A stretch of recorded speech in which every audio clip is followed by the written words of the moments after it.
నీయుమయ్యా నీ ఆత్మతో నింపుమయ్యా శక్తి చేతనైనను బలము చేతనైనను నా వలన కాదయ్యా యేసయ్యా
మరి కృష్ణపాల నుంచి వచ్చినటువంటి అమ్మగారు వచ్చి ఒక పాట పాడి ప్రభు నామాన్ని మహింపరచవలసిందిగా ప్రభు పేరట ప్రేమతో మనం చేస్తూ ఉన్నాం.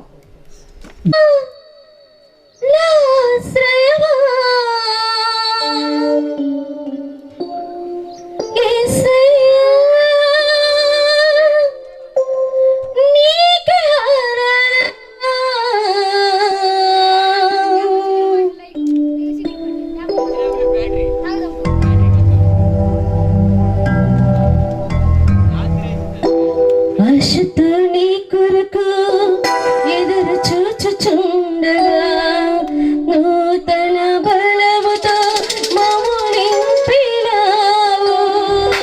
ఆశతో నీ కొరకు ఎదురు చూచుచుండగా నూతన బలముతో నన్ను నింపినావు. బలహీనులను బలపరచువాడా,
జాషువా గారు వచ్చి ఒక పాట పాడి ప్రభు నామాన్ని మహింపరచవలసిందిగా ప్రభు పేరట ప్రేమతో మనం చేస్తూ ఉన్నాను. అలానే నెక్స్ట్ కొరగాలలో సేవ చేస్తున్న దేవుని యొక్క దాసులు కొరగల్లయ్య గారు, మా ఆత్మీయ తండ్రి గారు మరి పాట పాడటానికి సిద్ధంగా ఉండవలసిందిగా ప్రభు పేరట ప్రేమతో మనం చేస్తూ ఉన్నాం. దేవునికి స్తోత్రం. హల్లెలూయా వందనీయుడేసుని చేరండి, మందిరములోనికి రారండి. వందనీయుడేసుని చేరండి, కలవరమైన కలతలు ఉన్నా, కలవరమైన కలతలు ఉన్నా తొలగిపోవును, ఆలయాల చేరను. కలుగు సుఖములు ఆ ప్రభుని వేడను, మందిరములోనికి అనండి. వందనీయుడేసుని చేరండి.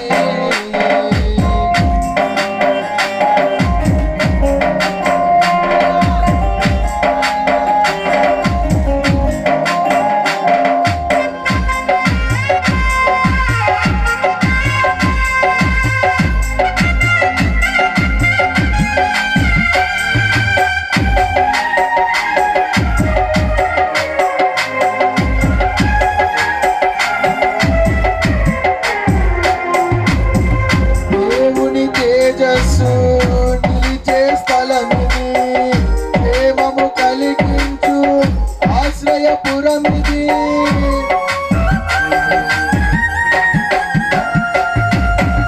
దేవుని తేజస్సు నిలిచే స్థలమిది, ప్రేమము కలిగించు ఆశ్రయపురమిది. తాడే భయములైనా వీడని అపజయములైనా, తాడే భయములైనా వీడని అపజయములైనా తొలగిపోవును, ఆలయాల చేరను. కలుగు సుఖములు ఆ ప్రభుని వేడను, మందిరములోనికి రారండి. వందనీయుడేసుని చేరండి.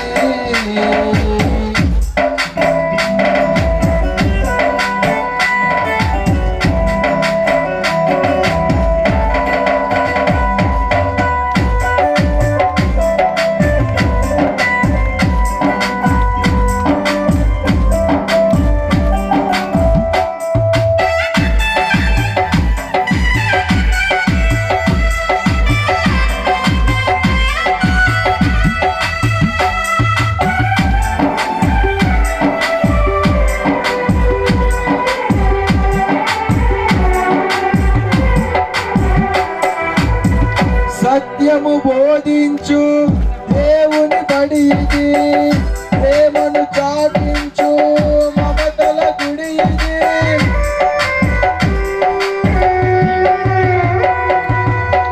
సత్యము బోధించు దేవుని బడి ఇది, ప్రేమను చాటించు మమతల గుడి ఇది. శ్రమల వలన చింతలైనా, శత్రువుతో చిక్కులైనా, శ్రమల వలన చింతలైనా, శత్రువుతో చిక్కులైనా తొలగిపోవును, ఆలయాల చేరను. కలుగు సుఖములు ఆ ప్రభుని వేడను, మందిరములోనికి రండి. వందనీయుడేసుని చేరండి.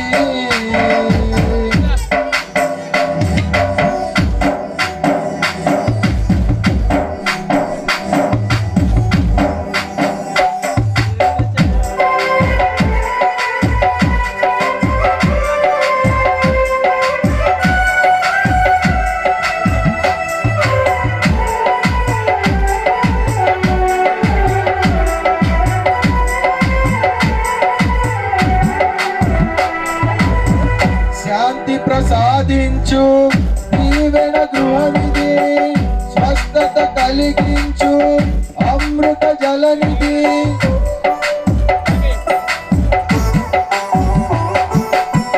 శాంతితో సాధించు దీవెన గృహనిధి స్వస్థత కలిగించు అమృత జలనిధి కుదుట పడని రోగమైనా ఎదను తొలుచు వేదనైనా కుదుట పడని రోగమైనా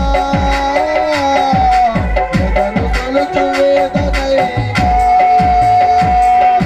తొలగిపోవును ఆలయాన చేరను కలుగు సుఖములు ఆ ప్రభుని వేడను మందిరములోనికి రండి వందనీయుడేసుని చేరండి మందిరములోనికి రండి వందనీయుడేసుని చేరండి కలవరమైన కలకలు ఉన్నా కలవరమైన కలకలు ఉన్నా తొలగిపోవును ఆలయాన చేరను కలుగు సుఖములు ఆ ప్రభుని వేడను మందిరములోనికి రండి వందనీయుడేసుని చేరండి. దేవునికి స్తోత్రం. వందనాలు తెలియజేస్తూ ఉన్నాం. మరి ఈ సమయంలో కురగల నుండి వచ్చినటువంటి యేసుపదమయ్య గారు పాట పాడి ప్రభు నామాన్ని మహింపరచవలసిందిగా ప్రభు పేరట ప్రేమతో మనం చేస్తున్నాం. అలానే నెక్స్ట్ పాట మరి కాజ నుంచి వచ్చినటువంటి మహిమ మరి చారా ఇద్దరు కలిసి ఒక పాట పాడి ప్రభు నామాన్ని మహింపరచవలసిందిగా సిద్ధంగా ఉండవలసిందిగా ప్రభు పేరట ప్రేమతో మనం చేస్తూ ఉన్నాం. దేవునికి స్తోత్రం. హల్లెలూయా. స్తుతించనా ఆరాధనతో సంతృప్తి పరచనా అడుగడుగున స్తుతించనా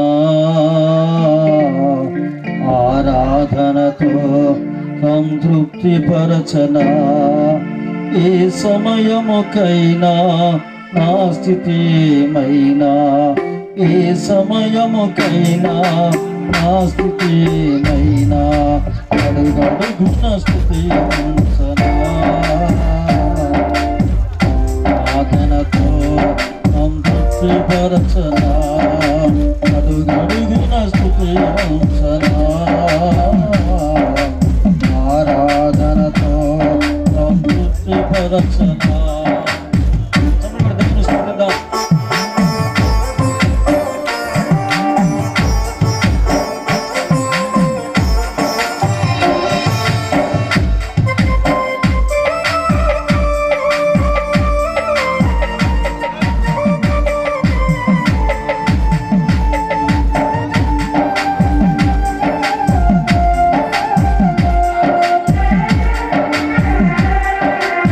నుంచి వచ్చినటువంటి మరి ఈ పాటతో పాటలు ముగించబడితే గమనించండి.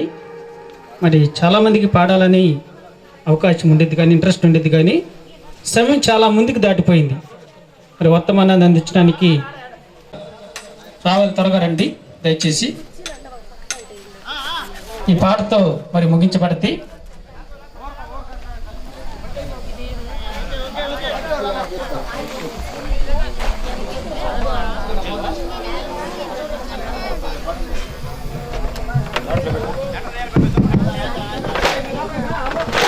యేసయ్య పరిశుద్ధ నామానికి స్తోత్రాలు చెల్లిస్తూ మా మేనవాళ్ళే పాస్టర్ గారు మా అన్న కొడుకు. దేవుడు ఆ అమ్మాయికి ఈ అవకాశం ఇచ్చినందుకు నాకెంతో సంతోషంగా ఉంది. దేవుడు ఆ అమ్మాయిని దీవించాడు. నేను బ్రతికి ఉన్నానంటే కేవలం నీ కృపే కదా అని పాడుకొని ప్రభు నామాన్ని మహిమపరుద్దాం. నే బ్రతికి ఉన్నానంటే అది కేవలం నీ కృపా. ఈ స్థితిలో ఉన్నానంటే అది క్రీస్తు అది కేవలం నీ కృపా. ఈ స్థితిలో ఉన్నానంటే అది క్రీస్తు మహాకృపా. నీ కరములు చాపి పిలిచావయ్యా, లోకములో నేనుండగా నీ కరములు చాపి పిలిచావయ్యా, దుఃఖముతో నేనుండగా నన్ను ఓదార్చినావు నా యేసయ్యా. నా ఆధారము నీవే, నా ఆశ్రయము నీవే యేసయ్యా. నా ఆధారము నీవే, నా ఆశ్రయము నీవే. బ్రతికి ఉన్నానంటే అది కేవలం నీ కృపా. ఈ స్థితిలో ఉన్నానంటే అది క్రీస్తు మహాకృపా. నీ ప్రేమ బలమైనది, నీ మాట విలువైనది, నీ ప్రేమ బలమైనది, నీ మాట విలువైనది. బ్రతికి ఉన్నానంటే అది కేవలం నీ కృపా. నా వారే నన్ను నిందించినా, నా బంధువులే నన్ను దూషించినా, నా వారే నన్ను నిందించినా, నా బంధువులే నన్ను దూషించినా,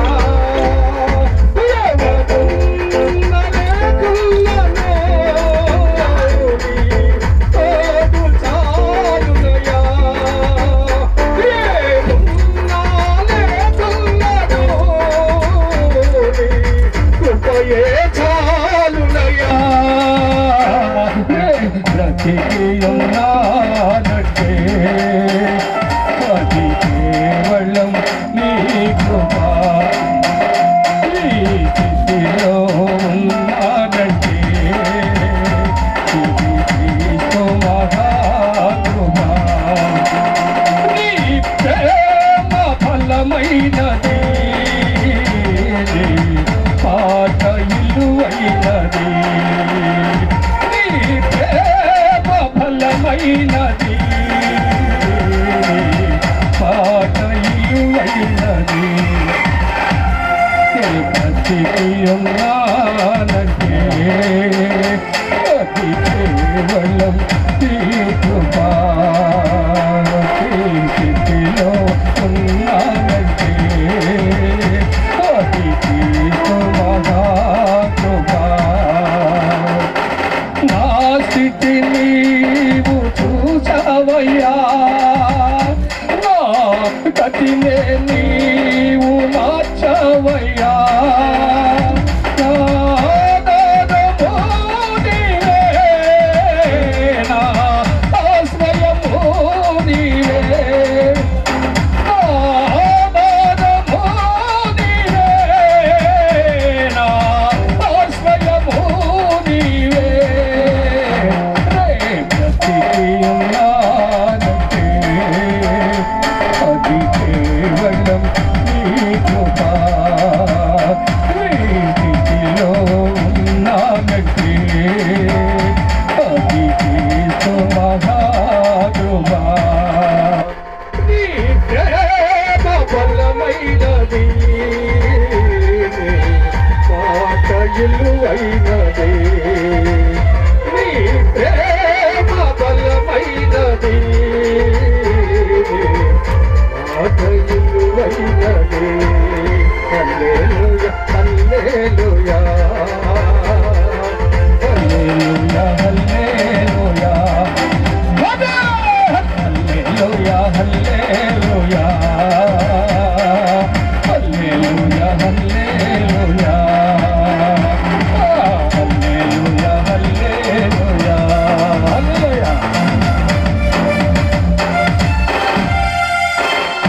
నుంచి వచ్చినటువంటి అమ్మగారు సిప్పోర అమ్మగారు వచ్చి ఒక పాట పాడి ప్రభు నామాన్ని మహింపరచవలసిందిగా ప్రభు పేరట ప్రేమతో మనం చేస్తూ ఉన్నాం. నిశ్చింతగా అనే పాట పాడుకుంటూ దేవుని నామాన్ని మహింపరుతాం. దేవుని సేవకులు మరి దయచేసి పైకి రావాల్సిందిగా.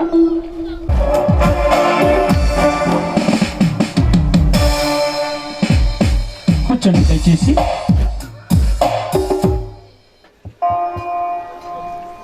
పాడండి.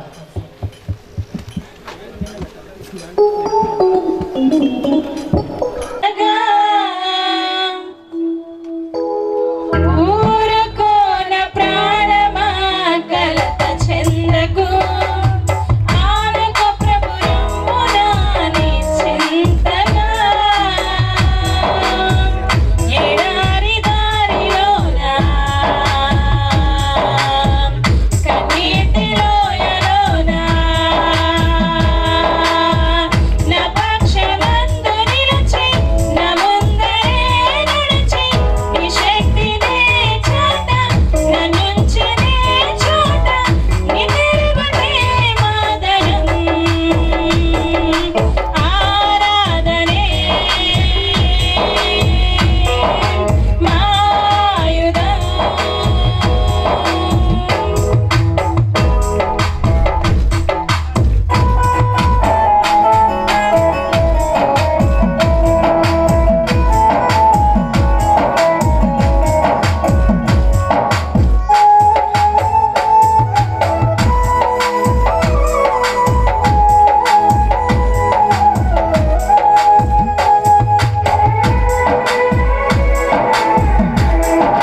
కుర్చీలో ఉండేవాళ్ళు కూడా దేవునికి స్తోత్రం.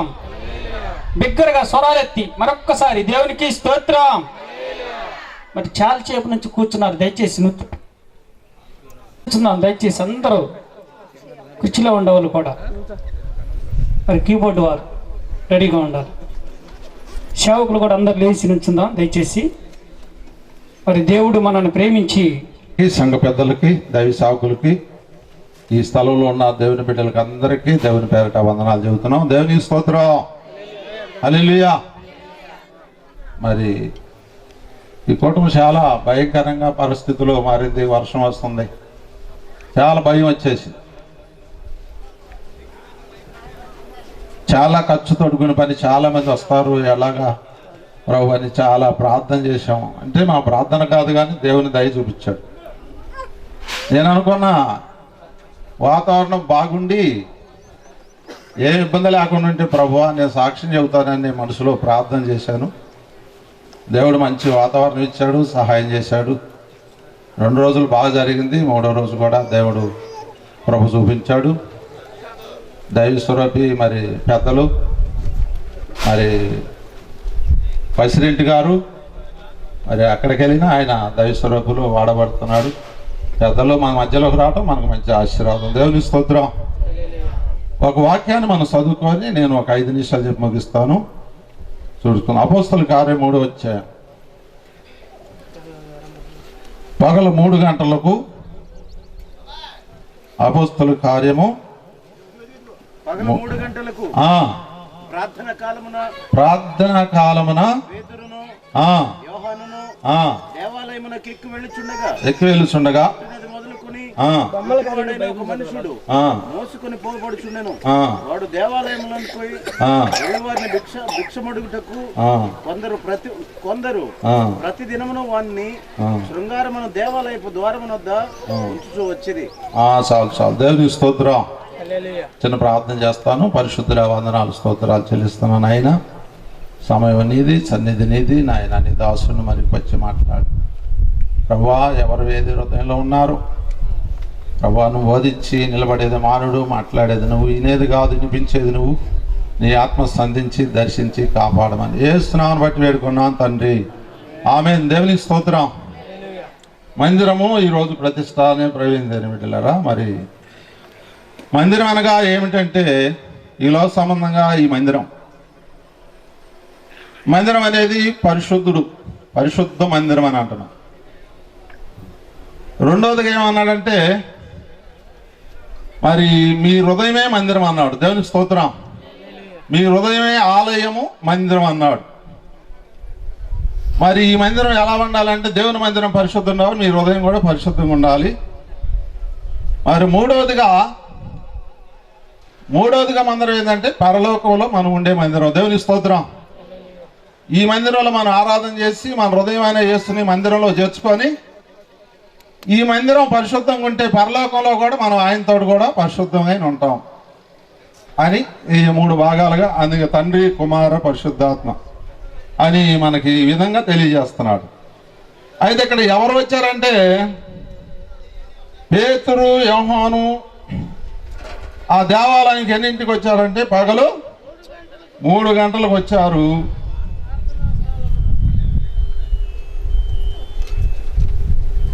ఆ 3 గంటలకి వచ్చారు. కానీ ఆ మందిరం కాడ ఒక కుంటివాడు, వ్యాధిరస్తుడు ఉన్నాడు. కానీ చాలా కాలం నుంచి ఆ మందిరానికి తీసుకొస్తున్నారు, అక్కడికి వస్తున్నాడు, తీసుకెళ్తున్నారు. కానీ నడవలేనటువంటి వాడు, ఏ పని చేయలేనటువంటి వాడు ఏం చేస్తున్నాడంటే భిక్షం అడుక్కొని తన జీవనాన్ని కొనసాగిస్తున్నాడు. అంటే అలాగనే గడిచిపోతా ఉంది. అంటే పేతురు గారు, యోహాను గారు అంక చూసి వారేమన్నా సహాయం చేస్తారని తను చేయి చాపినట్లుగా, తన దగ్గర ఉన్నది కొంచెం ఇబ్బంది చేసి ఆ యొక్క గల్లా పెట్టి మోగించినట్లుగా చూస్తే వారేమంటున్నారంటే పేతురుని, యోహానును వారిని తేరి చూసి మా తట్టు చూడమని కనిపెట్టుచు వారి యందు లక్ష్యముంచెను. ఎండి బంగారములు నా యొద్ద లేవు గాని నాకు కలిగినదే నీకు ఇచ్చుచున్నాను. దేవునికి స్తోత్రం. అంటే ఏమి కలిగి ఉన్నారని వాళ్ళు, ఈయనేమో డబ్బులు ఇస్తారని ఎదురు చూస్తున్నాడు, వాళ్ళు ఇంకా చూస్తున్నారు. వాళ్ళు ఏమన్నారంటే మాకు కలిగిందే నీకు ఇస్తామన్నారు. ఏమి కలిగింది వాళ్ళకి? ఆ మందిరం కాడ ఏం కలిగిందంటే నజరేయుడైన యేసుక్రీస్తు నామమున నడవమని చెప్పి పట్టుకొని లేవనెత్తెను. శీలమండలమును బలము నొందెను. దేవునికి స్తోత్రం. అందుకనే ప్రేమించిన బిడ్డలారా, ఇది మందిరం అంటే మందిరానికి వెళ్ళే వాళ్ళకి, మరి దేవుని నమ్ముకున్న వాళ్ళకి ఇలాంటి గొప్ప కార్యాలు జరుగుతాయి. కానీ ఎంతకాలం నుంచి కూర్చున్నాడు రాయబడలేదు, కానీ ప్రతిదినం అక్కడ తీసుకొచ్చి ఉంచుతున్నారు, ఆయన అడుక్కొని జీవితాన్ని కొనసాగిస్తున్నారు. కానీ మీరు వెళ్ళిన తర్వాత, కానీ అంతకుముందు మందిరానికి వెళ్ళలేదంటవా? మందిరానికి ఉన్నాడు, అక్కడ మందిరంలో ప్రార్థన జరుగుతుంది, అది దేవాలయము. మరి ఎందుకని ఇక్కడ పేతురు యోహాను గారి దగ్గర ఎల్లంలోనే అతను స్వస్థత పొందాడంటే ప్రేమించారు. మనం అర్థం చేసుకోవాలి. దేవుని స్తోత్రం. నేను అర్థం చేసిన అందుకే వెళ్ళాడు. కానీ అక్కడ ఆత్మీయ యొక్క అర్థం ఏంటంటే వెళ్ళాడు కానీ మనుషుల మీద ఆధారపడ్డాడు. ఒకటి దేవుని స్తోత్రం. మనుషుల వైపు చూశాడు. ఒకటి మనుషులు ఇస్తే బ్రతుకుదాము, తిందాము, నా జీవనాన్ని కొనసాగించుకుందాము కానీ ఆశపడ్డాడు. కానీ దేవుడు ఇంకా చూద్దాము, ఇంతమంది వస్తున్నారు పోతున్నారు, మందిరం అంటే అనేకులు బాగుపడుతున్నారని బైబిల్ గ్రంథంలో దేవుడు రాశాడు. మరి ఇలా జరుగుతున్నాయి. ఎంతో మంది కుంటి వాళ్ళు బాగుపడుతున్నారు, గుడ్డి వాళ్ళు చూస్తున్నారు, మోగవాళ్ళు మాట్లాడుతున్నారు, చనిపోయిన వారు లేపబడుతున్నారు, పాపు నిడిపించబడుతున్నారు అని వింటున్నాడు కానీ బాగుపడలేకపోతున్నాడు. చూసారండి, వింటున్నాడు కానీ తన స్థితిని మార్చుకోలేకపోయాడు. అయితే వాళ్ళు ఏమన్నారంటే మాకు కలిగిందే నీకు ఇస్తాం, నజరేయుడైన యేసుక్రీస్తు నామమున నడవమని చెప్పారు. వెంటనే వాడు నడిచి ఆ స్థితిలో నుంచి లేచాడు. దేవుని స్తోత్రం. లేచి నడిచి వెళ్ళాడు, అందరితో పాటు దేవాలయంలోకి వెళ్ళాడు, గంతులు వేస్తున్నాడు, నడుస్తున్నాడు. ఇక ప్రజలందరికీ ఏంది ఒక ఇష్టం వచ్చింది. ఇక్కడ కుంటివాడు ఉండేవాడు ఏడి, ఇక్కడ అడుక్కునేవాడు ఏడి, ఇక్కడ ఉన్నవాడు ఏడి, ఏమయ్యాడు, రోజు ఉంటాడు కదా ఏడి అని ఆ కలత వచ్చేసింది. వాడు నడుచుచు దేవుని స్తుతించుచు ప్రజలందరూ చూసి భిక్షమ కొరకు కూర్చుండేవాడు వీడేనా గుర్తెరిగి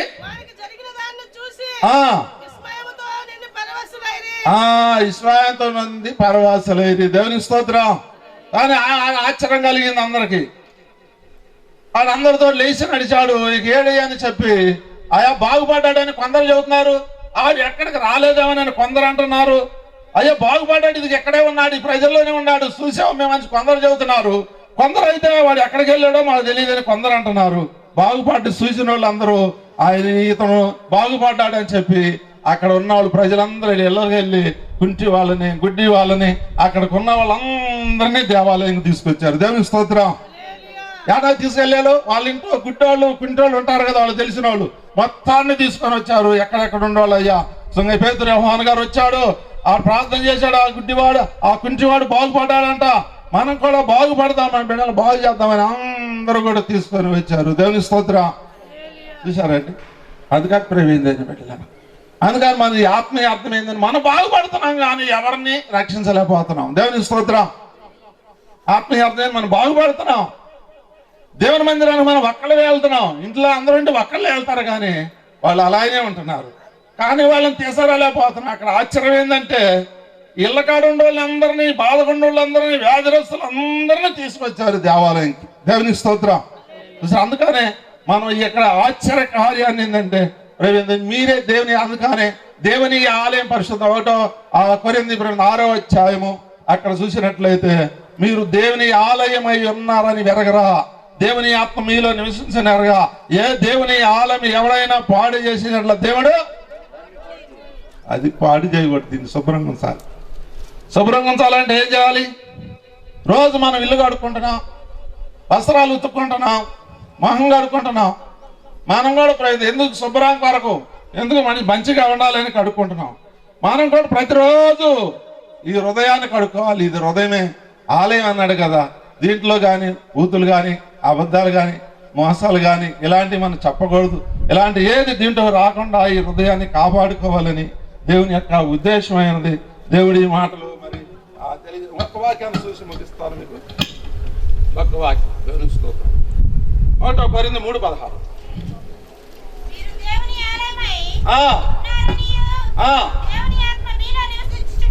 దేవుని ఆత్మ మీలో నివసించున్నాడనియో మీరు ఎరగరా? ఎవడైనను దేవుని ఆలయమని పాడు చేసిన ఎట్లా దేవుడు వాడిని పాడు చేయను. దేవుని స్తోత్రం. ఇందా చెప్పా, 1 దేవుని మందిరం, 2వది అందుకని మన హృదయం అనే మందిరం, 3వది పరిశుద్ధమైన మందిరం. దేవుడు పరలోకంలో ఉంది, మనం ఆ మందిరంలోకి వెళ్తాం. ఈ మందిరంలో పరిశుద్ధంగా ఉంటే దేవుడు మన ఈ మందిరంలో పరిశుద్ధి, మన హృదయంలో పరిశుద్ధంగా ఉంటాడు. ఈ పరిశుద్ధతతో దేవుని కాడికి వెళ్తాం. దేవుని స్తోత్రం. కానీ అందుకని 3వది ఏమన్నాడంటే, ఈ ఆలయం పరిశుద్ధంగా ఉంచకుండా దాన్ని ఎవడైనా పాడు చేశాడంటే ఈ లోక సంబంధమైన జీవించి కానీ ఆ ఈ లోక సంబంధమైన పాపంలో కానీ చాపలో పడి బూతులు కానీ అబద్ధాలు కానీ మోసాలు కానీ ఇలాంటివి చేస్తే మాత్రం ఆయన దేవుడు వాడిని పాడు చేస్తాను అని అంటున్నాడు. మరి ఈ హృదయాన్ని పరిశుద్ధంగా ఉంచుకుందాం, జాగ్రత్తగా ఉంచుకుందాం. అందుకనే వాడు మనుషుల వైపు చూసినంత కాలం బాగుపడలేదు.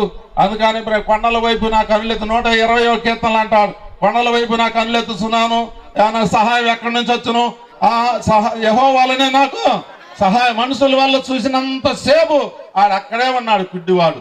ఎప్పుడైతే దేవుని అంక చూశాడో, దేవుని సేవకుల అంక చూశాడో, దేవుని మాట విన్నాడో, లేచాడు, నడిచాడు, తన దరిద్రం అంతా శాపం అంతా పోగొట్టుకొని దేవుని నమ్ముకొని ఇప్పుడు సంతోషంగా పరిశుద్ధంగా నీతిగా యథార్థంగా మంచి జీవితాన్ని జీవిస్తా ఉన్నాడు. అతను బట్టి ఎక్కడెక్కడ ఉన్న వాళ్ళందరూ మందిరానికి రావటం మొదలు పెట్టారు. అనేకులు బాగుపడ్డారు. నిన్ను బట్టి అనేక మందిరానికి నీ ఇంటి వాళ్ళు రావాలి, నిన్ను బట్టి అనేకులు పక్కన వాళ్ళు రావాలి, నీ గ్రామాలు రావాలి, నీ బంధువులు రావాలి, అందరూ వచ్చి బాగుపడాలి. నిన్ను బట్టి, నీ ప్రవర్తన బట్టి, కుంటివాణ్ణి బట్టి చాలా మంది బాగుపడ్డారు.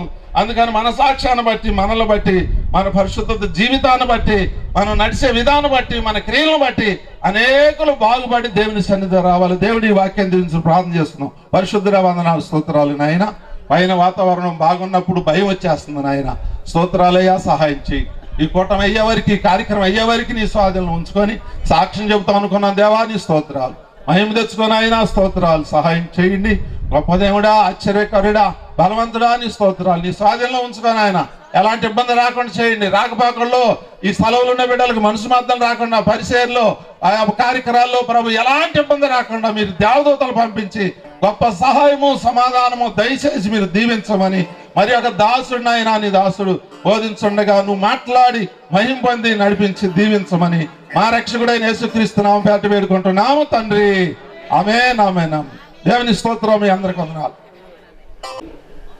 మరి ఈ సమయంలో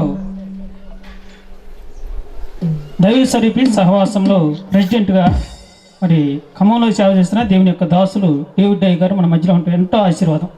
ఒక్కసారి చప్పట్లు కొడదాం, అందరం కొట్టాలి. చప్పట్లు గట్టి, ఇంకా వినిపించట్లా, గట్టి కొట్టాలి. ఎంతో సమయాన్ని దేవుడు మనకి సమయం కేటాయించే అయ్యగారు మన మధ్యలోకి రావడం ఎంతో ఆశీర్వాదం. దేవునికి స్తోత్రం. హల్లెలూయా, హల్లెలూయా. మంచిది ప్రియులారా, మా ఆత్మీయ తాతగారు అయ్యగారు దేవునికి స్తోత్రం. ఈ సమయంలో పుట్టగొంట అయ్యగారు వాక్య నిమిత్తం ప్రార్థన చేస్తారు. వాక్య పరిచర్య నిమిత్తం ఈ యొక్క ఆలయ ప్రతిష్టకు వచ్చిన విశ్వాసులందరికీ, సేవకులకి, సేవకురాళ్ళకి హృదయపూర్వక వందనాలు. ఈ సమయంలో మంచి వర్తమానము, మంచి విత్తనములు, మంచి నేల విత్తుటకు మన మధ్యకి వచ్చిన దైవజనులు చక్కటి ఆత్మీయ ఆహారమును మనకిస్తున్నాడు కనుక ఈ యొక్క చక్కటి ఆత్మీయ ఆహారం కొరకు ప్రార్థన చేసుకుందాం. పరిశుద్ధుడా, ప్రేమగల దేవా, నీ ఘనమైన నామమునకు వందనాలు, స్తోత్రాలు తండ్రి. అయా ఇదిగో నాయన, ఈ 3 రోజుల్లోనైనా అయా వర్షమును ఆపి చక్కగా నాయన ఈ కూటాన్ని జరిపించినందుకు వందనాలు, స్తోత్రాలు. ఈ ఆలయ ప్రతిష్ఠ అంతట్లోనైనా నీ కృప తోడుగా ఉంచి అనేక మంది దైవజనుల్ని అలాగే నాయన కూడా వచ్చి నీ శ్వాసను బట్టి ప్రార్థిస్తున్నాను నాయన. నీ పరిశుద్ధ నామానికి మహిమ కలిగించు నాయన. అయ్యా ఇదిగో నాయన కొరింథీయుల పత్రికలోనైనా ఆలయము చుట్టూ నాయనా నా కనుదృష్టి నిలిపి ఉన్నావు నాయనా.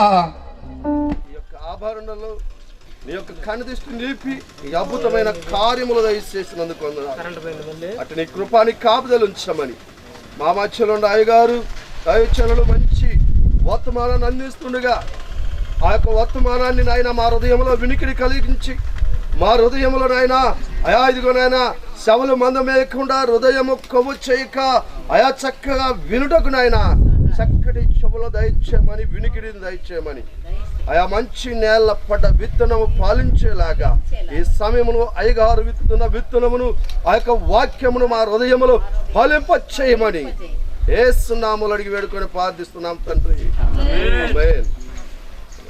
మనము ఈరోజు మనం చూసుకోవలసినటువంటి వాక్యం దైవజనులు చెప్పారు. శృంగారం అనే దేవాలయం దగ్గర పేతురు యోహాను వెళుతూ ఉండగా పుట్టినది మొదలుకొని కుంటివాడైన మనుషుడు ప్రతి దినము మోసుకొని పోయి ఆ దేవాలయం ద్వారం దగ్గర కూర్చోబెట్టేవారంట. ఆ వెళుతూ లోపలికి వస్తూ ఉన్నవాడు భిక్షం అడుక్కునేవాడు. వాళ్ళు ఏదో చిల్లర డబ్బులు వేసేవాడు. అదే సమయంలో పేతురు యోహాను 3 గంటల సమయంలో ఆ యొక్క శృంగారం అనే దేవాలయం దగ్గరికి వెళుతూ లోనకి వెళుతూ ఉండగా ఎక్కి ఆయన వారి వైపు చూశారంట. అయ్యా నాకును భిక్షం ఇవ్వండి అనడానికి. వాళ్ళు ఎండి బంగారాలు నా దగ్గర లేవు కానీ నాకు కలిగినదే నీకు ఇస్తాను, నజరేయుడైన యేసు నామములో లేచి నిలబడు అన్నారంట. దేవునికి స్తోత్రం. పుట్టినది మొదలుకొని కుంటివాడైన మనుషుడు భిక్షాటం చేస్తూ బ్రతికినవాడు దిగ్గున లేచి నిలబడ్డాడు. నిలబడి వారితో కూడా నలిసి దేవాలయంలోకి వెళ్ళాడంట. ఆ తర్వాత దేవుణ్ణి మహిమపరిచాడు. కనుక ప్రియమైన దేవుని బిడ్డలారా, బైబిల్ గ్రంథంలో ఎన్నో సందర్భాలు ఉన్నాయి ఘనమైనవి. కానీ జ్ఞానైనటువంటి సొలొమోను ఏమన్నాడంటే, ఆ సొలొమోను రచించినటువంటి ప్రసంగి గ్రంథంలో చూస్తే సొలొమోను ఏమన్నాడంటే, వ్యర్థము వ్యర్థము సర్వము వ్యర్థము అన్నాడు. ఒక మనుషుడు పుట్టుట వ్యర్థం, పెరుగుట వ్యర్థం, చదువుకోవటం వ్యర్థం, వివాహం చేసుకోవటం వ్యర్థం, పిల్లల్ని గంటం వ్యర్థం, ఉద్యోగం సంపాదించడం వ్యర్థం, ఇల్లు కడటం వ్యర్థం, పిల్లల్ని గంటం వ్యర్థం, అంతా వ్యర్థమే అన్నాడు. ప్రసంగి గ్రంథం అంతా వ్యర్థం వ్యర్థం వ్యర్థం వ్యర్థం అన్నాడు. దేవునికి స్తోత్రం. అసలు సృష్టిలో మొత్తం వ్యర్థమే అన్నాడు. కానీ 5వ అధ్యాయం కాడికి వచ్చేవారికి ఆయన అంటాడు, నువ్వు దేవుని మందిరమునకు పోవునప్పుడు నీ ప్రవర్తన జాగ్రత్తగా చూసుకో. బుద్ధిహీనులు అర్పించినట్లుగా బలి అర్పించుట కంటే సమీపించి ఆలకించుట శ్రేష్టము అంటాడు. దేవునికి స్తోత్రం. బైబిల్ గ్రంథములో సృష్టి అంతట్లో అంత వ్యర్థమే అన్నాడు కానీ దేవుని మందిరాన్ని మాత్రం వ్యర్థం అనలా సొలొమోను. అందరు గట్టిగా సపట్లు కొడదాం. అసలు వింటున్నారో లేదో అని. దేవునికి స్తోత్రం. 2 చేతులకు చెప్తాం, దేవునికి స్తోత్రం. జ్ఞాని అయిన సొలొమోను చెప్పిన మాట వ్యర్థము వ్యర్థము సర్వం వ్యర్థం అన్నాడు కానీ దేవుని మందిరాన్ని మాత్రం సొలొమోను వ్యర్థమని చెప్పలా. నీవు నేను మనందరం దేవుని మందిరమునకు వెళ్ళినప్పుడు నీ ప్రవర్తన జాగ్రత్తగా చూసుకో. బుద్ధిహీనులు అర్పించినట్లు బలి అర్పించడం కంటే సమీపించి ఆలకించుట శ్రేష్టము అంటాడు. దేవుని మందిరముకి వెళ్తే ఎంతో శ్రేష్టము అంటాడు. దేవుని మందిరాన్ని మాత్రం వ్యర్థం అనలేదు. మనుషుడికి కావాల్సినవి కొన్ని ఉన్నాయి. చూసారా, బాల్యకాలములో తల్లి ఒడిలో ఉంటాడంట బిడ్డ. అలాగనే పెద్దవాడైన తర్వాత దేవుని సన్నిధిలో ఉండాలి దేవాలయములో. దేవునికి స్తోత్రం. కనుక బైబిల్ గ్రంథం చెప్తున్న మాట ఏంటంటే, తల్లి పాలిచ్చేటప్పుడు తల్లి ఒడిలో ఉంటాడు, అలాగే పెరిగి పెద్దవాడు అవుతున్నప్పుడు బడిలో ఉంటాడు, ఇంకా ఆయన మైనారిటీ తీరినాక దేవుని ఆలయంలో ఉంటాడు. ఈ 3 కూడా ప్రాముఖ్యమైనవి. తల్లి ఒడి, బడి, గుడి, ఈ 3 ప్రాముఖ్యమైనవి. అందుకనే సొలొమోను ఏమన్నాడంటే, సృష్టిలో దేనికి ప్రాముఖ్యత ఇవ్వలేదు కానీ దేవుని మందిరమునకు వెళ్ళినప్పుడు మాత్రం మీరు ఆల్ పర్ఫెక్ట్గా ఉండాలన్నాడు. నీ మాటలు, నీ నడక, నీ పడక, నీ చూపు, నీ ప్రవర్తన అంతా ఆల్ పర్ఫెక్ట్. అమెరికాలోనంట ఒక దొరగారు పెద్ద దేవాలయం కట్టాడంట. దేవునికి స్తోత్రం. ఎంత దేవాలయం అనంటే కోట్లు, 100 కోట్లు పెట్టి కట్టాడంట. అంత గొప్ప దేవాలయం కట్టి ఆ దేవాలయమునకంట చిన్న ద్వారం పెట్టాడంట, 4 అడుగుల ద్వారం. ఇప్పుడు ద్వారాలు ఎంత పెద్దగా పెడుతున్నారండి? సింహద్వారాలు 7 అడుగుల 2 అంగుళాలు పెడుతున్నారు సింహద్వారం. అది 4 అడుగుల 2 అంగుళాలు ఎల్లెడుపు పెడుతున్నారు. 4.5 కూడా పెట్టేవాళ్ళు ఉన్నారు. అది సింహద్వారం. అలాగూ అంత పెద్ద దేవాలయానికి అంత పెద్ద ద్వారం పెట్టాలి. ఎందుకంటే అనేకులు వెళతా వస్తూ ఉంటారు కదా. మేము చాలా దేవాలయాలు పెద్ద పెద్దవి చూస్తాం. అలాగూ మా గురువు గారు కూడా విశాఖపట్నం పెద్ద ద్వారం పెట్టాడు. దాని మీద పావురాలు చెక్కిచ్చాడు ఆ డోర్ మీద. చాలా అందంగా ఉంది. అలాగనే అంత గొప్ప ఆలయానికి, 1000 మంది పట్టే ఆలయానికి 4 అడుగుల ద్వారమే పెట్టాడంట. ఎంత? 4 అడుగుల ద్వారమే పెట్టాడంట. 7 అడుగులు పైన పెడుతున్నారు అందరూ, 4 అడుగులే పెట్టాడు. అర్థమైంది? మాదైతే 9 అడుగులు పెట్టాం, పైన కిటికీలు పెట్టాము, గ్లాసులు పెట్టాం. అలాగున ఇంత పెద్ద ఆలయానికి అంత పెద్ద మరి ద్వారం పెట్టాల్సింది 4 అడుగులే పెట్టాడంట. 4x4 పెట్టాడంట. పెడితే ఇలాగే గొప్పగా ఆలయ ప్రతిష్ఠ పండుగ జరుగుతుంది. ఆలయ ప్రతిష్ఠిత పండుగకి మొత్తం వస్తున్నారంట. పెద్ద పెద్ద వాళ్ళు అందరూ వస్తున్నారంట. అధికారులు, సామంతులు, ధనికులు, గొప్ప గొప్ప దైవజనులు అందరూ వస్తున్నారంట. 1000 మంది వస్తుంటే ఆ మందిరం ప్రతిష్ఠ అయినాక లోనకి వెళుతూ అందరూ సనుక్కున్నారంట. ఏమని?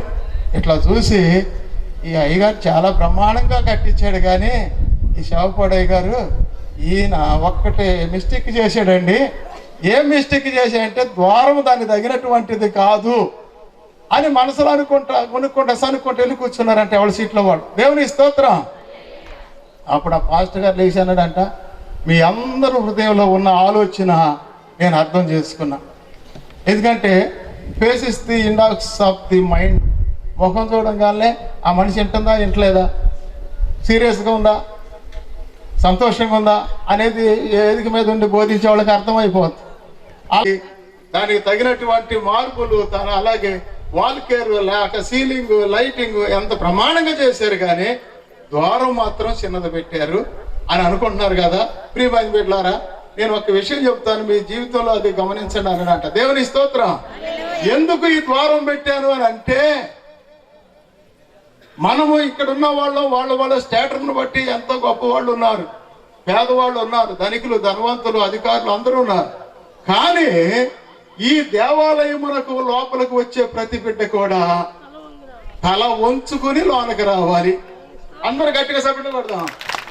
అందుకోసం పెట్టాను చిన్న ద్వారం అన్నాడంట. పేద ద్వారం 7 అడుగుల ద్వారం పెడితే 6 అడుగుల మనిషి కూడా స్ట్రైట్కి ఇలా వెళ్ళిపోతాడు కదా, తల వంచకుండా. అందుకని తల వంచుకుని లోపలికి వెళ్ళాలి. అందుకోసం చిన్న ద్వారం పెట్టాను అన్నమాట. దేవుని స్తోత్రం. మనకున్నటువంటి ఈగో అనేటువంటిది అక్కడే ఇడిసిపెట్టి గుమ్మం బయట మనం గొప్పవాళ్ళమైనా, విద్యావంతులమైనా, ఉద్యోగస్తులమైనా, అధికారులమైనా, ఎలాంటి వారుమైనా అది అక్కడ ఇడిసిపెట్టి తల వంచుకుని దేవుని ఆలయమునకు రావాలి. అది అందుకోసం చిన్న ద్వారం పెట్టాను అన్నాడంట. దేవునికి స్తోత్రం. కనుక దేవుని మందిరములకు వెళ్ళినప్పుడు ఎంత గొప్పవారమైనా కానీ తల వంచుకుని దేవుని సన్నిధిలో మోకరించాలి. రండి, యెహోవాను గూర్చి ఉత్సాహగానము చేద్దాం, మనల్ని సృష్టించిన తండ్రి అయిన దేవుని దగ్గర మోకరిల్లుదాము అంటాడు కీర్తనకారు. కనుక ప్రియమైన దేవుని బిడ్డలారా, ఈనాడు మనము దేవుని ఆలయం అనేది చాలా మరి ఘనమైనటువంటి ఈ ఘనమైన ఆలయమును మనం చాలా ఘనముగా దాన్ని ముందుకు తీసుకుని వెళ్ళాలి. దేవునికి స్తోత్రం. మరి వాక్యంలోనికి వెళ్ళలేదు, టైం అయిపోయింది అన్నాడు అయ్యగారు. మరి చెప్పమంటే చేతులు ఎత్తండి. మరి కాసేపు చెప్పండి అయ్యగారు, పర్వాలేదంటే వాక్యంలోనికి వెళ్దాం, లేదంటే ఆఖరి ప్రార్థన చేసి మరి విందులోకి వెళ్దాం. ప్రేమ విందు రెడీగా ఉంది. దేవునికి స్తోత్రం.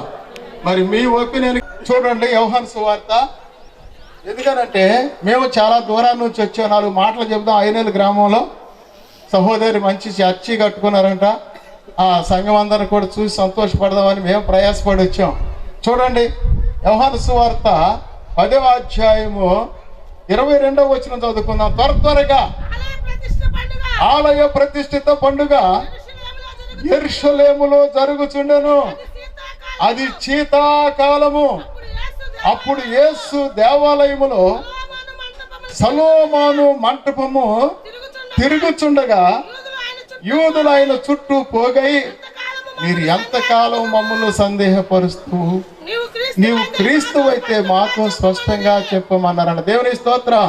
ప్రేమగా యేసయ్య, చిన్న వాక్యాన్ని మీరు మాతో మాట్లాడి మహిమ పొందమని యేసు నామములో అడుగుతున్నాం తండ్రి, ఆమేన్. బైబిల్ గ్రంథంలో మనం చూస్తే యేసు ప్రభు వారు కానాను వివాహములకు హాజరయ్యాడు. అలాగనే చనిపోయినటువంటి పాడి ముందు కూడా నడిచాడు. పాడిని ముట్టుకుంటే లేచింది యెదోరాలు కుమారుడు. అలాగూ లాజరు దగ్గర చనిపోయినప్పుడు కూడా వెళ్ళాడు, వివాహానికి వెళ్ళాడు, చనిపోయిన చోటుకి వెళ్ళాడు. అలాగే ఆలయ ప్రతిష్ఠిత పండగ కూడా దేవుడు హాజరయ్యాడు. దేవునికి స్తోత్రం. కనుక ఈనాటి కాలంలో మనం గమనించాలి, ఆలయ ప్రతిష్ఠిత పండుగ యెరూషలేములో జరుగుతూ ఉన్నదంట. అది శీతాకాలం అంట. అప్పుడు యేసు దేవాలయములో సొలొమోను మంటపము తిరుగుచుండగా యూదులు ఆయన చుట్టూ పోగాయి, నీవు ఎంతకాలం మమ్మల్ని సందేహపరుస్తావు? నీవు క్రీస్తు అయితే మాతో స్పష్టంగా చెప్పండి అన్నాడంట. దేవునికి స్తోత్రం. ఆలయ ప్రతిష్ఠిత పండుగ జరుగుతుంది. ఇప్పుడు మనందరం కూడుకున్నాం ఇక్కడ చాలా మంది. ఎందుకంటే ఆయా ప్రాంతముల నుంచి ఆలయ ప్రతిష్ఠిత పండుగ. ఈ ఆలయ ప్రతిష్ఠితకి ఘనముగా ఎంచమన్నాడు బైబిల్ గ్రంథములో. అందుకని ఆలయ ప్రతిష్ఠిత పండుగకి యేసు ప్రభు వారు కూడా హాజరయ్యాడంట. అయితే యూదులు అంటారు, నువ్వు ఎంతకాలం మమ్మల్ని సందేహపరుస్తావు? నువ్వు నిజంగా క్రీస్తు అయితే మాతో చెప్పు అని అంటాడు. దేవునికి స్తోత్రం. ఈ ఆలయం అంట యేసు క్రీస్తు ప్రభు వారు ఒక మాట అన్నాడు 2వ అధ్యాయంలో అంటాడు. 2వ అధ్యాయము చూడండి, కీర్తన గ్రంథము యోహాను సువార్త 2వ అధ్యాయము బైబిల్ గ్రంథంలో మనం చూద్దాం. యోహాను సువార్త 2వ అధ్యాయము 20వ వచనం 19-20 వచనం చదువుదాం. త్వరగా చూడాలి. యేసు ఈ దేవాలయమును పడగొట్టి 3 దినములో దానిని లేపుదువని వారితో చెప్పగా, యూదులు ఈ దేవాలయమును 46 సంవత్సరములు కట్టిరే, నీవు ఈ 3 దినములలో లేపుదువా అని ఆయనతో అన్నారంట. దేవుని స్తోత్రం. నువ్వు నిజంగా క్రీస్తు అయితే మాతో చెప్పంటే యేసు క్రీస్తు ప్రభు వారు ఒక మాట అన్నాడంటే, ఈ దేవాలయాన్ని పడగొడితే 3వ దినమును లేపుతా అన్నాడు. వాళ్ళకి అర్థం కాల. యూదులు 46 సంవత్సరాలు 200 ఎకరాల్లో కట్టారంట. దేవునికి స్తోత్రం. ఎంత శృంగారంగా కట్టారంటే అంత శృంగారంగా కట్టారు. యేసు క్రీస్తు ప్రభు వారు అంటాడు, మీరు 46 సంవత్సరాలు కట్టారంటున్నారు కదా, ఈ దేవాలయాన్ని పడగొడితే 3వ రోజులు లేపుతానన్నాడు. వాళ్ళకి అర్థం కాల. 46 సంవత్సరాలు 200 ఎకరాల్లో కట్టిన దేవాలయాన్ని పడగొడితే 3వ రోజులు లేపుతావా అని చెప్పి ఆశ్చర్యంగా ఆయనతో మాట్లాడారు. అయితే ఆయన చెప్పింది ఏంటంటే, ఆయన శరీరం అనేటువంటి దేవాలయం గురించి ఆయన మాట్లాడాడు. దేవునికి స్తోత్రం. అలాగనే బైబిల్ గ్రంథంలో ఎవరి సామర్థ్యమును బట్టి వారికి దేవుడు ఆలయాన్ని ఇస్తాడు. కొంతమంది తాటాకులతో వేస్తారు, కొంతమంది రేకులతో వేస్తారు, కొంతమంది పెంకుతో వేస్తారు, కొంతమంది స్లాబ్ వేస్తారు, కొంతమంది 2-3 స్టైర్లు వేస్తారు. అలాగూ హైదరాబాద్లో ఒక మీటింగ్కి వెళ్తే ఒక మందిర ప్రతిష్టకి 3 స్టైర్లు వేసాడు. 3 స్టైర్లు కూడా టీవీ పెట్టాడు. ఎక్కడ ఏ యొక్క ఆ స్టైర్లో కూర్చున్నా కానీ చక్కగా కనపడుతుంది. ఆ మందిరం నేనే ప్రతిష్ట చేసి ఆశ్చర్యం వేసింది నాకు, ఇలా కూడా ఉంటుందా అని. కనుక ప్లేస్ లేనప్పుడు ఏం చేశాడు, 3 వేసాడు. 3 వేసి 3 మీద LED టీవీలు పెట్టాడు. ఎంత బ్రహ్మాండంగా నడుస్తుంది. కనుక ప్రియమైన దేవుని బిడ్డలారా, దేవుని ప్రేమించే వారికి, ఆయన సంకల్పం చొప్పున పిలువబడిన వారికి మేలు కలగటానికి సమస్తము దేవుడు సమకూర్చి జరిగిస్తూ ఉంటాడు అంటాడు. అదే బైబిల్ గ్రంథంలో చూస్తే కీర్తన 42వ అధ్యాయము చూడండి, 4వ వచనం. కీర్తన 42:4 త్వరగా చూడాలి. ఎంతసేప? జన సమూహముతో పండగ చేయుచున్న సమూహముతో నేను వెళ్ళిన సంగతి సంతోషము కలిగి స్తోత్రము చెల్లించుచు నేను దేవుని మందిరమునకు వారిని నడిపించిన సంగతి జ్ఞాపకము చేసుకొనగా నా ప్రాణము నాలో కరిగిపోతున్నది అంటాడు కీర్తనకారుడు. దేవునికి స్తోత్రం. ఈ రోజున మనం ఒక్కడే రక్షించబడతాం కాదు ప్రియ సహోదరి సహోదరుడు, అనేకుల్ని దేవుని సన్నిధిగా నడిపించాలి. యేసుక్రీస్తు ప్రభు వారు నశించిన దాన్ని వెదక రక్షించడానికి మనుష్య కుమారుడు భూలోకం వచ్చాడు అంటాడు. అలాగే పాపులు రక్షిస్తానికి క్రీస్తు యేసు లోకానికి వచ్చాడు అంటాడు. ఆయన వచ్చింది ఎందుకంటే మనల్ని రక్షిస్తానికి. నువ్వు రక్షించబడి నీ ఒక్కదానివే స్వార్థంతో వెళ్ళి దేవుని ఆరాధించడం కాదు, నీ కుటుంబం మొత్తం వెళ్ళాలి. అందుకే యెహోషువ అంటాడు, మీరు ఆ నది ఆధారణ ఎవరిని సేవించిన నేను నా ఇంటి వారు మాత్రము యెహోవానే సేవిస్తావు అంటారు. దేవుని స్తోత్రం. అలాగే నువ్వు ఒక్కదాన్ని రక్షించబడితే, నువ్వు రక్షించబడితే నీ కుటుంబం అంతా రక్షించబడాలి. నీ ఇరుగు పొరుగు వారు, నీ బంధువులు, నీ స్నేహితులు, నీ శ్రేయాభిలాషులు, నీ రక్త సంబంధాలు అందరూ రక్షించబడాలి. బైబిల్ గ్రంథంలో నేను ఆ దేవుని సేవకు వచ్చినప్పుడు ఒక్కడే వచ్చాను, తర్వాత మా వాళ్ళందరూ సేవకులు అయిపోయారు. కారణం ఏంటంటే నాకు దేవుడు చెప్పాడు. ఏమని చెప్పాడంటే, చూసారా, అపోస్తులైన పౌలు ఒక మాట అంటాడు, సహోదరులారా, ఇశ్రాయేలీయులు రక్షించబడాలని నా హృదయాభిలాషను నేను దేవునికి చేయు ప్రార్థన అంటాడు.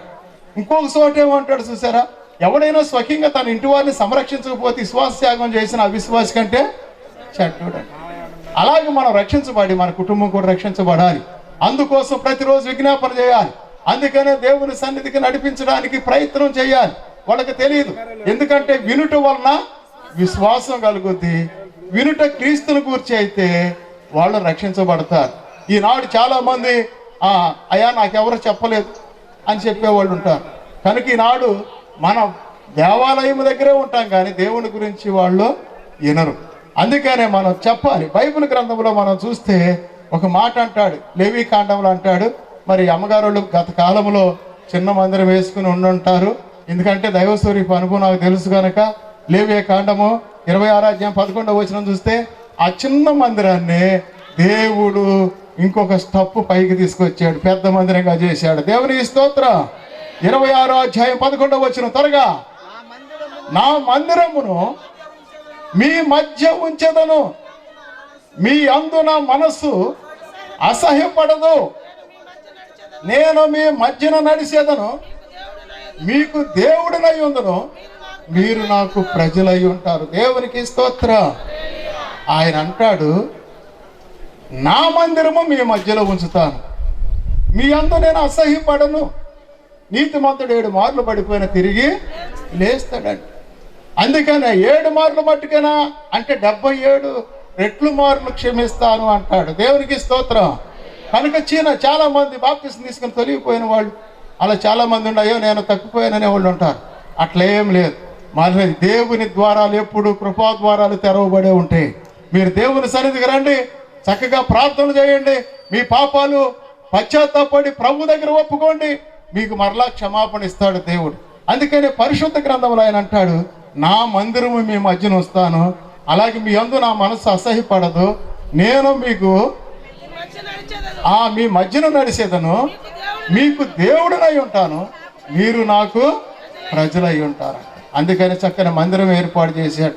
ఈ పల్లెటూరులో ఇంత చక్కని మందిరం ఏర్పాటు చేయటం అంటే మాటలు కాదు.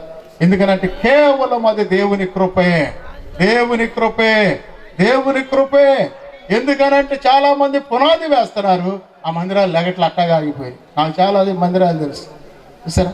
కానీ దేవుడు ఆ యొక్క దైవజనరాలు ప్రార్థన, అలాగే వాళ్ళ ఆత్మీయ తండ్రి గారు, సంఘ బిడ్డలందరూ, సంఘ పెద్దలందరూ, అందరూ ఈ గ్రామంలో ఉన్నటువంటి దేవుని బిడ్డలందరూ కలిసికట్టుగా కృషి చేసి ఎంతో మరి కష్టపడ్డారు. ఎందుకనంటే ఎంత కష్టపడ్డారంటే అంత కష్టపడ్డారు. అందుకని బైబిల్లో అంటాడు, అగ్గేలో అంటాడు, నా మందిరం పాడై ఉండగా మీరు సరంగు వేసిన ఇళ్లలో నివసించుటకు ఇది సమయమా?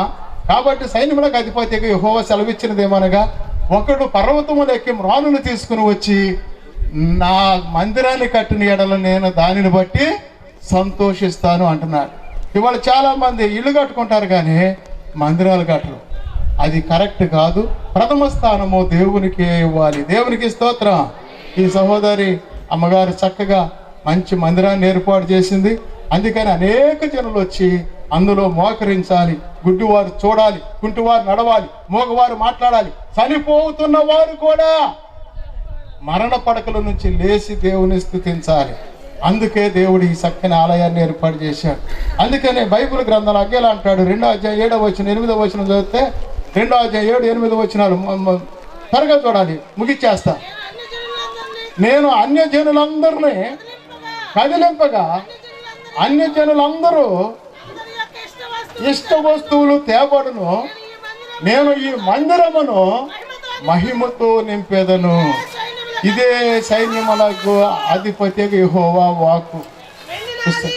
ఆ కడవరి మందిరము మునుపటి మందిరము కంటే కడవరి మందిరము మహిమ యొక్క మహిమ మునుపటి మందిరము కంటే కూడా మించునని సైన్యములకు అధిపతి యెహోవా సెలవిస్తున్నాడు. సార్, కడవరి మందిరం ఏ చిన్నదో కట్టుకున్నారు, దేవుడు ఇప్పుడు మునుపటి మందిరము కంటే ఈ కడవరి మందిరము చాలా మహిమతో నింపబడింది. దేవుడు ఈ మాటలు దీవించునుగాక. చిన్న ప్రార్థన. పరిశుద్ధుడైన తండ్రి, ప్రేమగల యేసయ్య, చిన్న వాక్యంలో మాతో మీరు మాట్లాడి మహిమ పొందావు. చాలా కాలముగా ఐనేలు గ్రామానికి ప్రభువా మమ్మల్ని తీసుకుని వచ్చావు. నీ స్తుతులు, చక్కని వాతావరణం ఇచ్చావు. యేసు నామములో సస్యశ్యామలముగా ఈ కార్యక్రమం జరుగునుగాక, మందిర ప్రతిష్ఠ జరుగునుగాక, మంచి ప్రేమ విందు జరుగునుగాక, అనేక బిడ్డలు ఆశీర్వాదకరముగా ఈ యొక్క కార్యక్రమంలో పాల్గొనుగాక. నీవే దీవించి ఆశీర్వదించమని యేసు నామములో అడుగుతున్నాం తండ్రి, ఆమేన్. హలో మహారాజుకే కార్యం జరిగించిన తండ్రికే, వర్ష నాపు చేసి కోటన జరిగించిన తండ్రికే.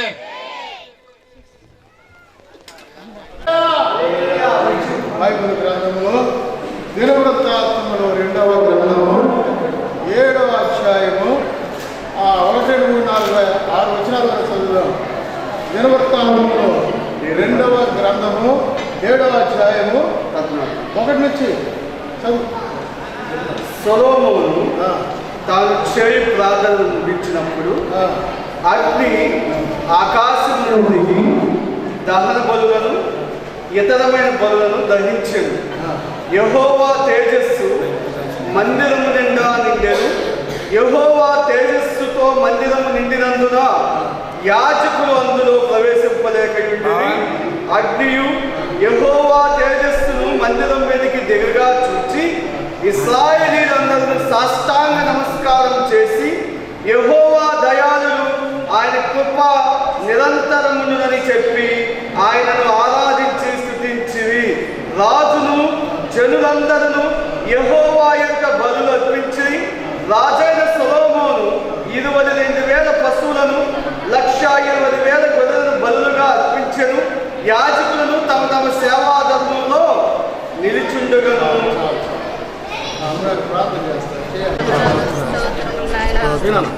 ఇంతవరకు తండ్రి నువ్వు చేసిన గొప్ప కార్యాన్ని బట్టి నీకు లెక్కలేని వందనాలు, స్తోత్రములయ్యా. అయ్యా, నీకేమి ఇచ్చినా నీ రుణము తీర్చలేదు. ఎందుకు పనికిరాని మమ్మల్ని పెట్టుకొని నిర్మించుకునే మందిరాన్ని బట్టి ఆలయ ప్రతిష్టలో మీరు తోడు. అయ్యా, నీ ఆత్మ ఈ మందిరంలో ఎప్పుడు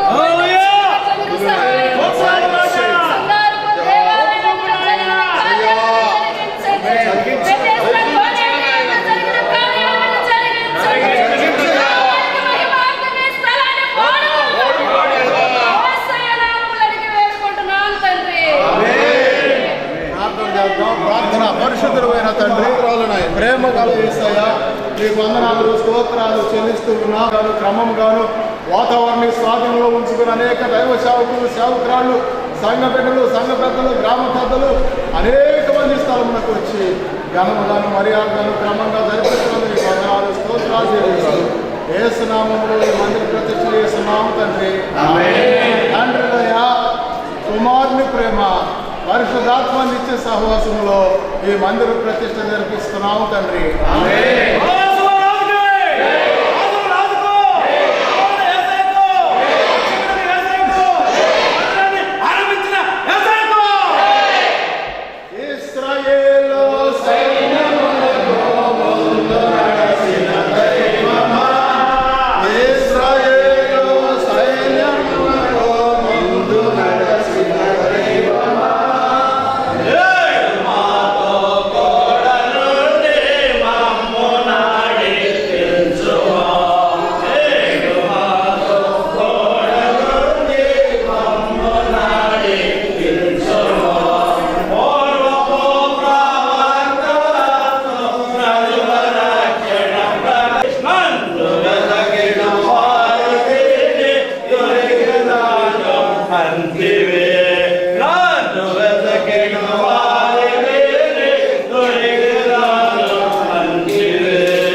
మహిమగల తండ్రి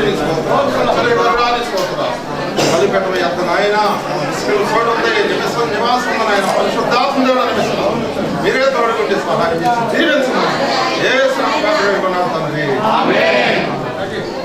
తండ్రి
జయకరంగా మర్యాద క్రమంగా జరిపించారు.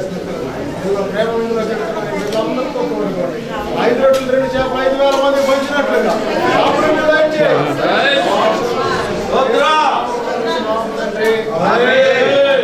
బంధనమా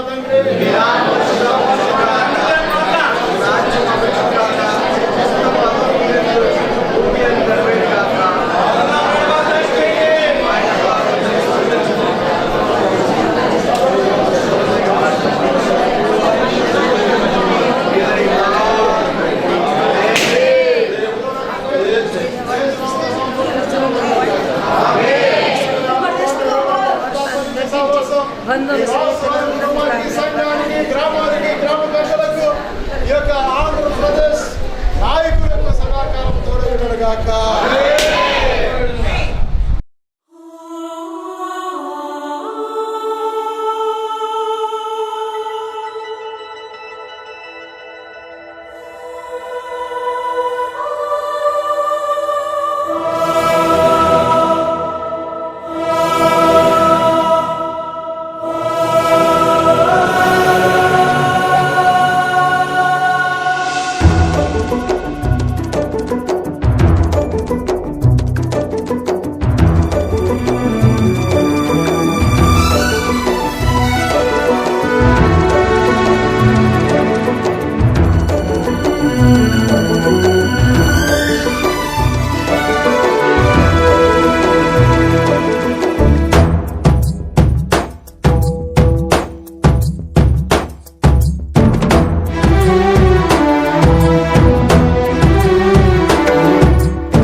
ఘనమైనవి నీ కార్యములు నా ఎడల, స్థిరమైనవి నీ ఆలోచనలు నా యేసయ్యా.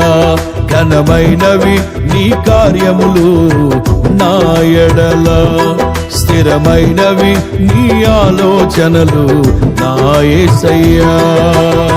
కృపలను పొందుచు కృతజ్ఞత కలిగి స్తుతులర్పించెదను అన్ని వేళలా.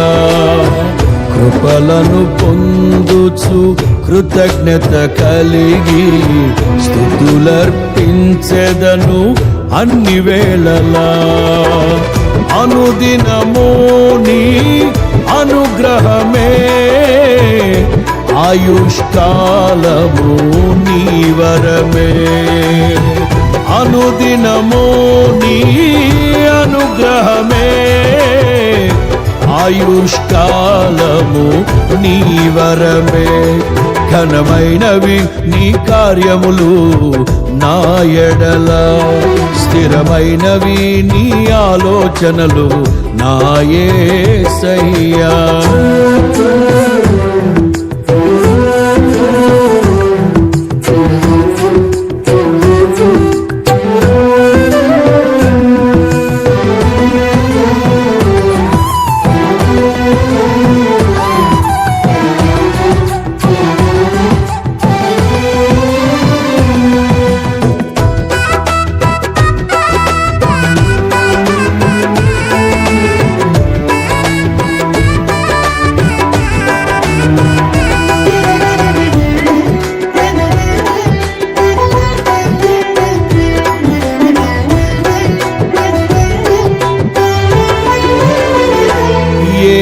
తెగులు సమీపించనీయక, ఏ కీడైన దరి చేరనీయక, ఆపదలన్నీ తొలగే వరకు, ఆత్మలో నెమ్మది కలిగే వరకు.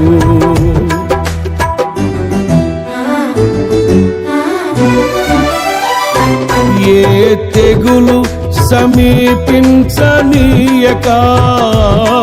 ఏ కీడైన దరి చేరనీయక, ఆపదలన్నీ తొలగే వరకు, ఆత్మలో నెమ్మది కలిగే వరకు. నా భారము మోసి బాసటగా నిలిచి ఆదరించితివి.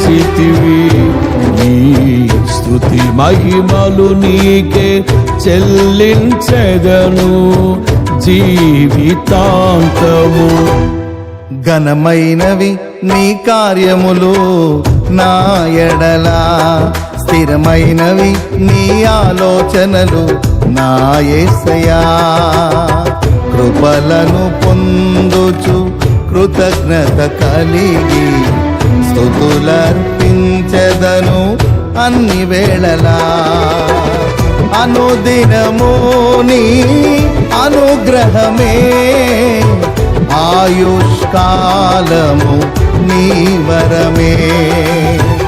అనుదినము నీ అనుగ్రహమే, ఆయుష్కాలము నీ వరమే.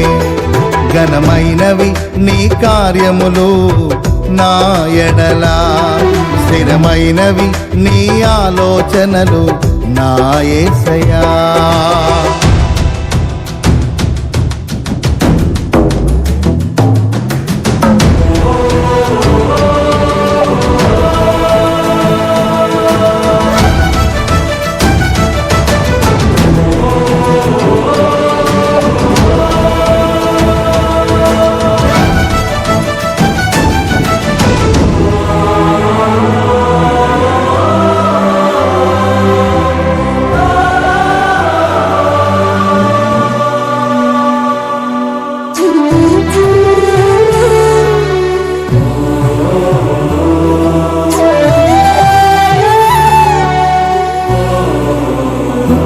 నాకు ఎత్తైన కోటవు నీవే, నన్ను కాపాడు కేడెము నీవే, ఆశ్రయమైన బండవు నీవే, శాశ్వత కృపకాధారము నీవే.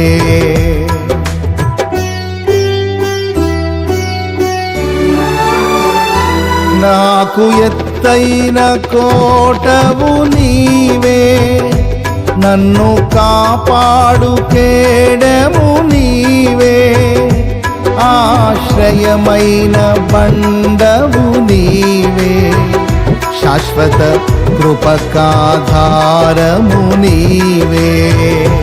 నా ప్రతిక్షణమును నీవు దీవెనగా మార్చి నడిపించుచున్నావు. ఈ స్తుతి మహిమలు నీకే చెల్లించెదను జీవితాంతము. ఘనమైనవి నీ కార్యములు నా ఎడల, స్థిరమైనవి నీ ఆలోచనలు నా యేసయ్యా.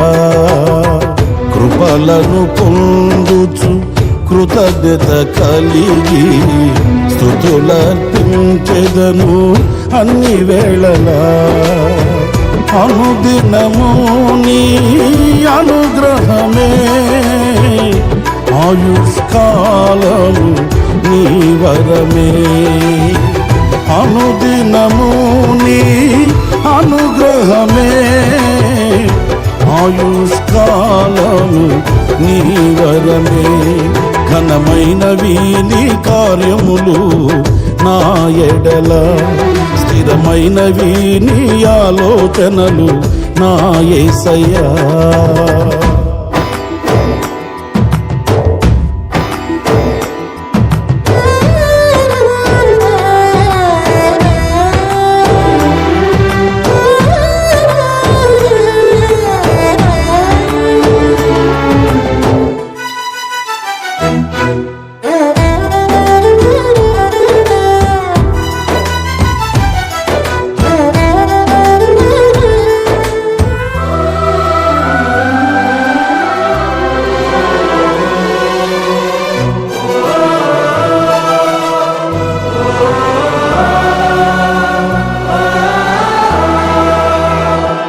నీ కృప తప్ప వేరొకటి లేదయా, నీ మనస్సులో నేనుంటే చాలయా. బహుకాలముగా నేనున్న స్థితిలో నీ కృప నా ఎడ చాలునంటివే.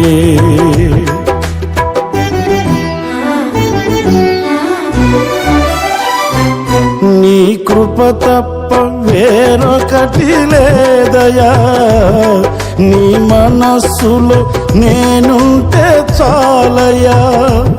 బహుకాలముగా నేనున్న స్థితిలో నీ కృప నా ఎడ చాలునంటివే. నీ అరచేతిలో నన్ను చెప్పుకుంటివి, నాకేమి కోదువా.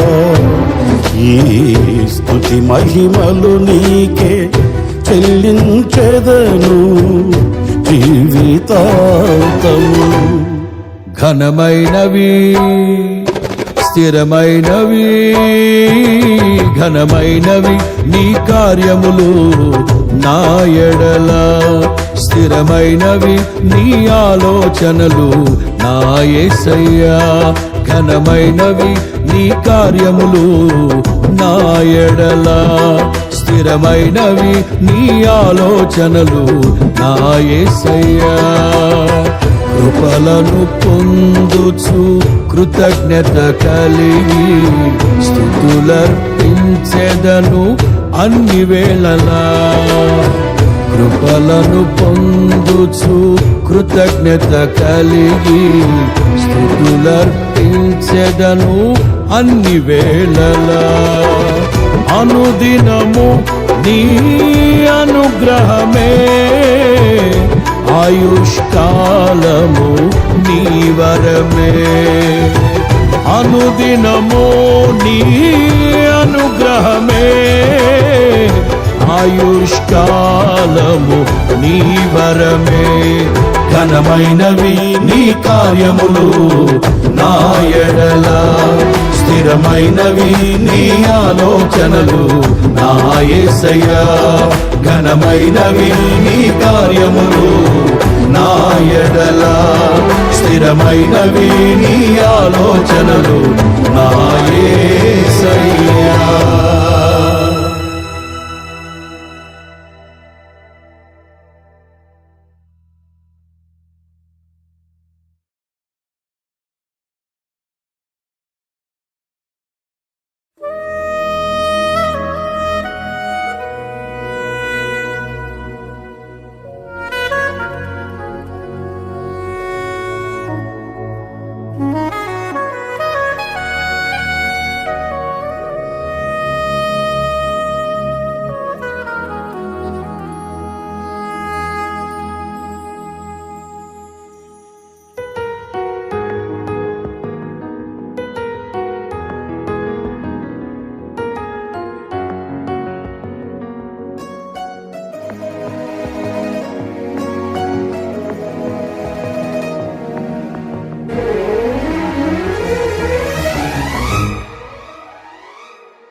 ఆనందం నీలోనే, ఆధారం నీవేగా, ఆశ్రయం నీలోనే నా యేసయ్యా. స్తోత్రార్హుడా. ఆనందం నీలోనే, ఆధారం నీవేగా, ఆశ్రయం నీలోనే నా యేసయ్యా. స్తోత్రార్హుడా. అర్హతే లేని నన్ను ప్రేమించినావు, జీవింతు ఇలలో నీ కోసమే సాక్షార్థమై. ఆనందం నీలోనే, ఆధారం నీవేగా, ఆశ్రయం నీలోనే నా యేసయ్యా. స్తోత్రార్హుడా.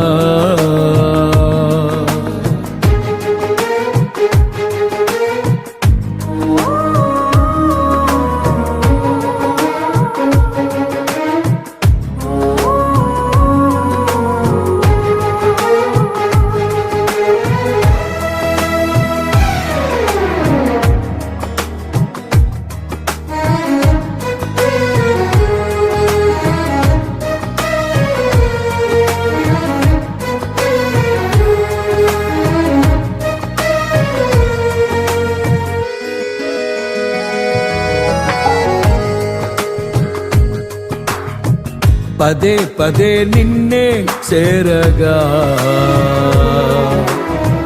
ప్రతి క్షణం నీవే ధ్యాసగా. పదే పదే నిన్నే చేరగా, ప్రతి క్షణం నీవే ధ్యాసగా. కలవరాల కోటలో, కన్నీటి బాటలో, కలవరాల కోటలో, కన్నీటి బాటలో, కాపాడే కవచముగా నన్ను ఆవరించిన దివ్య క్షేత్రమా. స్తోత్ర గీతమా. ఆనందం నీలోనే, ఆధారం నీవేగా, ఆశ్రయం నీలోనే నా యేసయ్యా. స్తోత్రార్హుడా.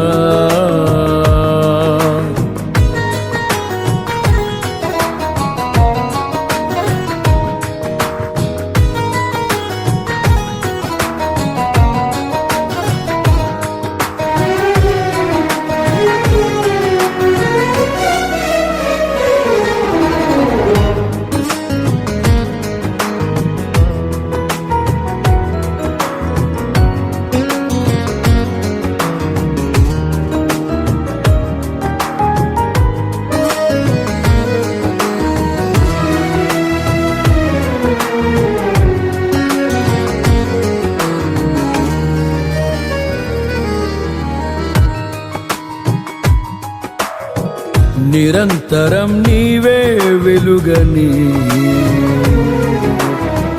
నిత్యమైన స్వాస్థ్యం నీదని నిరంతరం నీవే వెలుగని నిత్యమైన స్వాస్థ్యం నీదని నీ సన్నిధి వీడక సన్నుతించి పాడనా నీ సన్నిధి వీడక సన్నుతించి పాడనా నీ కొరకే ధ్వజమెత్తి నిన్ను ప్రకటించనా